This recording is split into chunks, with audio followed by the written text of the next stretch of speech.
Jésus a payé le prix de l'onction sur la croix.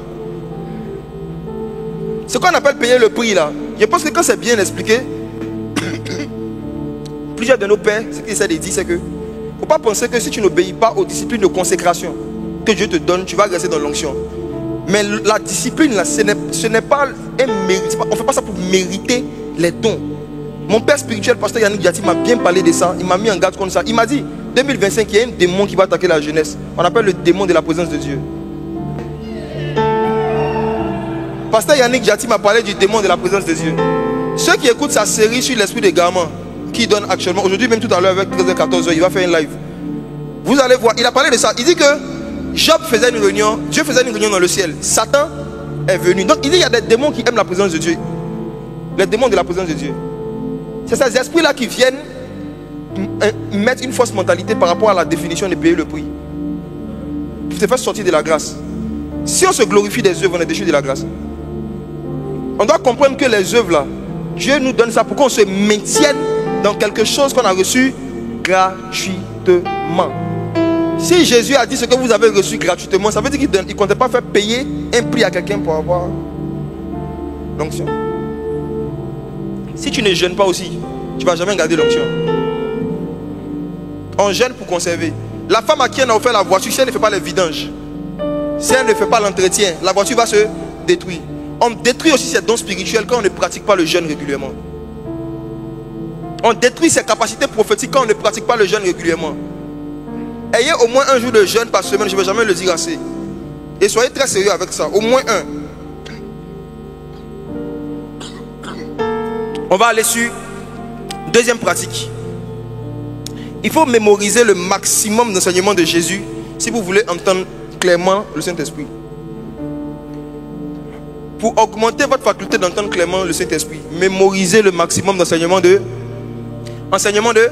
Jésus. Vous ne me répondez pas, vous êtes fatigué? Maximum d'enseignements de Jésus. Pourquoi je dis ça? Jésus a dit quand le Saint-Esprit viendra, il prendra ce qui est à moi et il vous l'annoncera.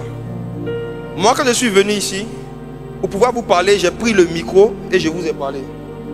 Donc si quand le Saint-Esprit vient, il prend ce qui est à Jésus pour nous parler, ça veut dire que les enseignements de Jésus, c'est le micro du Saint-Esprit. Le Saint-Esprit utilise ce que Jésus a dit pour faire entendre sa voix. On ne peut pas entendre sa voix exactement et clairement en dehors des enseignements de Jésus. Donc la quantité d'enseignements de Jésus que tu mémorises va déterminer la précision des voix que tu vas entendre. Je vous dis la vérité. Bossez les enseignements de Jésus, les versets des évangiles surtout. Mettez ça en vous. Le Saint-Esprit prend ça pour parler. Donc si j'étais venu ici, j'ai dit je vais vous parler. Et puis ici on me dit il n'y a pas de micro. Bon, je peux le faire. Mais ceux qui sont au fond vont dire on n'entend pas. C'est pas clair. Beaucoup parmi vous, vous n'entendez pas clairement. Parce que vous ne connaissez pas beaucoup de versets. Quand il n'y a pas de verset, il n'y a pas de micro. Le Saint-Esprit prend ce qui est à Jésus pour parler. Il ne parle pas en dehors du micro qu'on appelle l'évangile ou l'enseignement de Jésus. Cherchez à le connaître, à le comprendre au maximum. C'est pourquoi les gens sérieux dans le prophétique, qui prophétisent vraiment sous l'inspiration du Saint-Esprit, il y a des sujets de prophétie dans lesquels vous n'allez pas les trouver. Vérité. Sinon très rarement.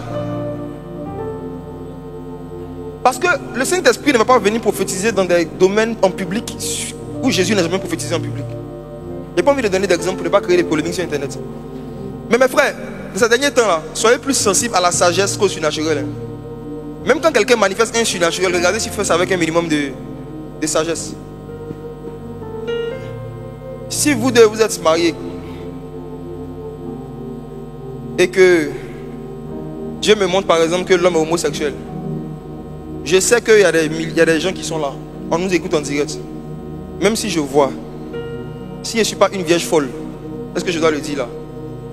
Parce que ce monsieur n'est pas seulement l'épouse de la femme, c'est le papa de quelqu'un. Si je dis son péché comme ça, c'est un truc si grave, ce n'est pas seulement sa femme qui sera touchée. Comment ses enfants vont voir le papa?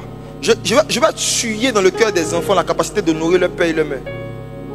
Il y a des informations que les enfants ne doivent pas savoir pour garder leur capacité à honorer les parents. Il y a beaucoup de manque de sagesse souvent dans les façons de pouvoir divulguer certaines informations dans le prophétique et parfois ça détruit, ça n'édifie pas.